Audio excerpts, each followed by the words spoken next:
नमस्कार, देव न्यूज़ में आपका स्वागत है। आइए आज हम ऐसे धर्माचार्य गुरु जी जो कि आचार्य पंडित मनोज चतुर्वेदी जी झांसी के अनेक कोनों कोनों में जाकर भागवत भागवत का काम किया है। इन्होंने भागवत का संदेश जन जन तक पहुंचाने का काम किया है। आइए हमारे बीच में अभी हाल ही के अंदर ग्वालियर में इन्होंने भागवत करके आए हैं गुरु जी। आइए इनसे जानते हैं कि आखिरकार कितना प्यार, कितना मन को शांति यह भागवत से मिलती है। आखिरकार भागवत का क्या उद्देश्य होता है और ये होली का पर्व भी आ रहा है। किस अंदाज में होली के पर्व को आम जनमानस को किस तरीके से होली का पर्व मनाना चाहिए। अगली आवाज़ पंडित मनोज चतुर्वेदी जी। जी राधे राधे। राधे राधे जी, आप सभी लोगों को बधाई हो कि आपने इस महीने पूरे अनेक झांसी के ज़िले के अंदर भी आपने भागवत किया और अनेकों जगह आपने भागवत किया। आपने कितना प्यार मिला, शुरुआत कहाँ से हुई? जी, शुरुआत हुई झांसी से ही। कार्यक्रम की शुरुआत हो गई थी हमारे महानगर से, जहाँ पर सबसे पहले कथा मनोज मैरिज गार्डन खाती बाबा पे हुई। क्योंकि झांसी में बहुत बचपन से हमारी कथाएं हो रही हैं, इसलिए खाती बाबा की जो कथा थी वो एक जीवन में नया अनुभव देने वाली थी। क्योंकि करीब 96 से 96 से लेकर अभी तक जितने भी लोग जुड़े हुए थे वो सब खाती बाबा, ईसाई टोला, नगरा, दीनदयाल नगर, नंदनपुरा, सभी लोग उसमें पुराने लोग मिले। कथाओं में भीड़ तो अधिकतर होती है, सभी जगह होती है, ये सरस्वती की कृपा है हमारे ऊपर भी। लेकिन वहाँ पर एक नया अनुभव रहा कि सभी लोग हमें वहाँ पर मिले। वहाँ के तुरंत बाद झांसी का ही एक क्षेत्र अठौंदना, वहाँ चले गए थे। वहाँ के बाद रक्षा रामगढ़ में भगवान शिव मंदिर है, जहाँ पर बहुत बड़ा मेला लगता है शिवरात्रि के पावन पर्व पर। वहाँ हम लोगों ने शिवरात्रि के दिन अकेला ऐसा नहीं है कि केवल पब्लिक को ही सुनाना है, पब्लिक को संदेश दिया, भागवत की कथा सुनाई, उनको भागवत की कथा में सराबोर किया। लेकिन चूँकि कथा शिव मंदिर पर हो रही थी, इसलिए शिवरात्रि के दिन हम लोगों ने स्वयं अभिषेक किया। रोज भी जाते थे प्रतिदिन, तो पहले भोलेनाथ जी को नमन करते थे, प्रणाम करते थे, भगवान शिव का आशीर्वाद मिला। उसके बाद हमारी 2 कथाएं एक साथ थी झांसी के ही पास में, बड़ा गांव के पास, जिसे दौन दुनारा या दौन बसोबा कहते हैं। दौन बसोबा में कथा थी और उसी के ठीक साथ में भगवान शंकर का गांव कहा जाने वाला शक्ति भैरव, जो धमना टहरौली बरुआ सागर मार्ग पर पड़ता है। बरुआ सागर से जब टहरौली जाते हैं, दोनों कथाएं एक साथ थीं। एक 17 से शुरुआत थी और दूसरी 18 से शुरुआत थी। 17 के 21, 17 से 18, और ये दोनों कथाएं एक साथ थी। इन दोनों कथाओं में जैसा आपने कहा कि वैसे तो हमारा धर्म है और हमारा कर्म है, उदर भरण पोषण का भी एक यही रास्ता है हम लोगों को जो भगवान ने सौंपा। जैसे किसी की सर्विस, किसी की दुकानदारी, किसी की मजदूरी, हमारा उदर भरण पोषण का भी एक कथा वार्ता एक काम है। लेकिन उसके साथ साथ इतना आनंद इन दोनों कार्यक्रमों में आया कि अलग जीवन में देवताओं की शक्ति और अपने लोगों का स्नेह, ये दोनों हम लोगों ने महसूस किया। जैसे लोग किसी, हमारा अपना मानना है, जैसे लोग किसी मल्टीविटामिन कैप्सूल से ताकत अनुभव करते हैं या ग्लूकोन डी या ग्लूकोज से लोग ताकत महसूस करते हैं, तो हम लोगों ने देखा, स्वयं अनुभव किया कि इतना थके हुए रहते थे। सवेरे 10:30 बजे से 2 बजे तक कथा शक्ति भैरव में और 2:30 बजे से शाम को 7 बजे तक कथा दौन बसोबा में।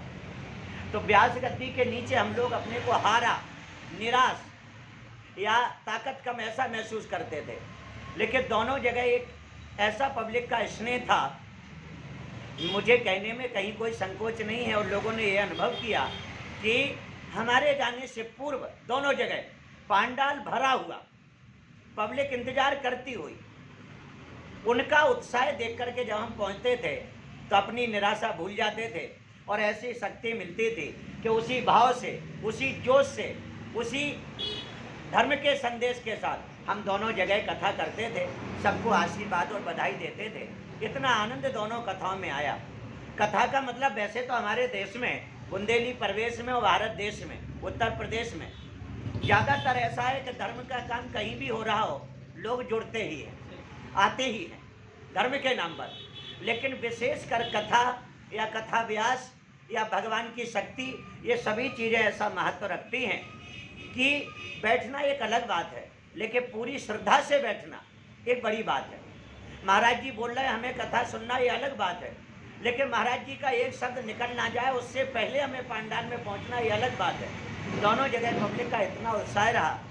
और देवेंद्र भैया मैं आपको बताऊं कि वाकई में वहाँ दोनों जगह कथा में हम लोगों ने देखा, हमारे साथियों ने देखा, 2 दिन की कथा हो जाने के बाद शक्ति भैरव दौन एक बहुत बड़ा राजनीतिक गांव है जहाँ पर 2 मंत्री रह चुके हैं। रतनलाल जी उसी गांव के हैं जो मंत्री रहे, ओम प्रकाश रिछारिया जी उसी गांव के हैं जहाँ पर मंत्री वो रहे। इस समय राहुल रिछारिया भी राजनीति में पूरी तरह सक्रिय हैं और करीब 250 घर उस घर में पंडितों के हैं उस गांव में। तो ऐसा अनुभव रहा कि 2 दिन बाद कथा के पब्लिक के अंदर ऐसा भाव, ऐसा उत्साह, ऐसी लगन कि हम लेट हो जाएंगे तो ऐसा ना हो कहीं जगह ना मिले। हर व्यक्ति के अंदर एक ही बात थी कि काम जल्दी करो, घास जल्दी काटो, और ये जो हमारे गांव के जीव जंतु हैं उन्हें जल्दी पानी पिलाओ। महिलाओं में था रोटी पानी जल्दी बनाओ, कथा में पहुंचना है। हर व्यक्ति के अंदर ये था कि या तो अपन लोग आध घंटा पहले चल के बैठ जाओ, और अगर अपन लोग नहीं चल पा रहे तो फिर एक काम करो कि अपनी बोरी, अपना चदरा, अपनी आसन पहले से डालाओ ताकि हमारी जगह कवर हो जाए, नहीं तो दोबारा कवर नहीं होगी। बचपन से कथा व्यास गुरुजी धर्मगुरु झांसी से मनोज चतुर्वेदी जी आए हैं। हमें जगह नहीं मिलेगी कथा में, अगर उनकी कथा हमें सुनना है तो पहले से चलो। और ये बात मैं नहीं, आप जब आएंगे और वहाँ पर देखेंगे अगले कार्यक्रमों में, हर किसी का ये कहना था कि हमारे ये दोनों गांव झांसी से लगे हुए हैं, कथाएं हमेशा होती हैं, लेकिन ऐसा उत्साह चतुर्वेदी महाराज के आगमन से ही हुआ कि पब्लिक ने सारे काम धाम छोड़कर और कथा में समय दिया। बहुत मैंने नया अनुभव मिला, हमारी कथा सुनकर दूसरे लोगों को संदेश मिला, अच्छी राह पर गए। और आपने जो 2-3 प्रश्न किए उसका एक और उत्तर दूं। आज कथा व्यासों की कथा केवल इतनी नहीं रह गई है कि राजा हरिश्चंद्र थे, ध्रुव जी थे, प्रहलाद जी थे। आज कथा व्यासों को चाहिए, हमारे भैया पत्रकार जी के, देवेंद्र जी के माध्यम से ये जगह जगह लोग हर बार वीडियो देखते हैं, हजारों लोग इसमें सम्मिलित होते हैं। मैं कथा व्यासों को भी ये संदेश देना चाहता हूँ कि प्राचीन राजा रानी की कथाएं जो हैं वो तो अपन को सुनाना ही है, लेकिन आज वो कथा समाज में क्या संदेश दे रही है, हमें क्या संदेश देना है, उसके साथ साथ ये भी होना आवश्यक है। मैंने जगह जगह ये कोरोना को लेकर संदेश दिया, हर कथा में बोला 2 गज की दूरी, मास्क जरूरी। हम दूर से ही, जैसे हमारे भी कुछ बड़े लोग मिलते हैं जिनके हमें भी चरण स्पर्श करना है, मैंने मंच से यह संदेश दिया कि ना तो मैं किसी के चरण स्पर्श करूंगा, और सभी पब्लिक से हमारा निवेदन है ना मेरे करिए, दूर से ही नमन करें। दूसरी बात, शाकाहारी बनो, मांसाहार का परित्याग करो। अगर आपको लगता है कि मांसाहार बहुत कीमती चीज है, तो मैंने इस बारे में बहुत बारीकी से बताया कि हमारे शाकाहार में ऐसी ऐसी महंगी चीजें हैं कि जिन्हें आप कहीं कोई और वस्तु की ऐसी कीमत नहीं। हमें अच्छे रास्ते पर चलना है, अपना खान पान सुधारना है, भारत माता और सनातन धर्म को हम हमेशा याद रखें। ये सभी संदेशों के साथ अभी लगातार हमारे कार्यक्रम थे। और जैसा भी आपने बताया, आपका एक अगला प्रश्न था, हमारे भाई झांसी के जाने माने पत्रकार देवेंद्र जी, आपने जो प्रश्न किया कि ग्वालियर में हमारे बहुत सारे शिष्य हैं, राय समाज में, शिवहरी परिवार में, ब्राह्मण परिवार में, और इसके साथ साथ ठाकुर परिवार में। इस बार हमारा 5 दिन की राम कथा और महामृत्युंजय अनुष्ठान ग्वालियर था, 18 से 22 ग्वालियर में। तो मैंने हमारे उपेंद्र सिंह भदौरिया जो इस समय पिंटू पार्क के पास सैनिक कॉलोनी में है, उनके घर हमारा कार्यक्रम था।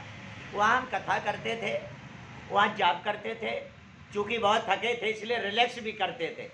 इसके साथ साथ सबसे अच्छा ये रहा, इस बार नया हमें देखने को मिला, जैसे ग्वालियर मेला हमारे भक्त लोग ले गए, बहुत शांति से मैंने वहाँ घूमा, और वहाँ घूमने से संदेश मिला कि प्रशासन का, राज्य सरकार का हमें कितना पालन करना चाहिए आदेशों का। बहुत बड़ा विश्व प्रसिद्ध मेला है ग्वालियर का, लेकिन ऊपर से आदेश आए कि कोरोना को देखते हुए मेला बंद किया जाए। तो वहाँ के लोगों ने, व्यापारियों ने मेला बंद किया। शांति से हमने मेला का दर्शन किया। एक अष्ट सिद्धि कलेक्शन का मैंने वहाँ उद्घाटन किया। जयभान सिंह पवैया जो वहाँ के एक राजनेता, उनसे मुलाकात हुई। कई जगह भक्त लोग ले गए और ये 5 दिनों में कई काम मैंने ग्वालियर में किए। जब लोगों को पता चला तो जगह जगह जाकर के उन कार्यों में भी मैं सम्मिलित रहा। और इसके बाद आपका जो अंतिम प्रश्न था, होली पर्व, हमें आपसी बैर भाव, आपसी बुराइयां, ये सब भुला करके होली में सम्मिलित होना चाहिए। हर किसी के गले मिलना चाहिए। गले मिलने का कई प्रसंगों में कई बातें हैं। गले मिलने का मतलब ये नहीं कि आपको बुरा ना लगे तो ऊपर से तो हम आपसे मिल रहे, लेकिन पुरानी बुराइयों को हमने संजो के रखा हुआ है, उन्हें हम नहीं निकाल रहे। जैसे मैं आपसे निवेदन करूं कि जैसे आप लोग कहते हैं कि दशहरा, विजयादशमी, बुराई पर भलाई की विजय, असत्य पर सत्य की विजय, ये होली का पर्व भी हमें यही संदेश देता है, असत्य पर सत्य की विजय।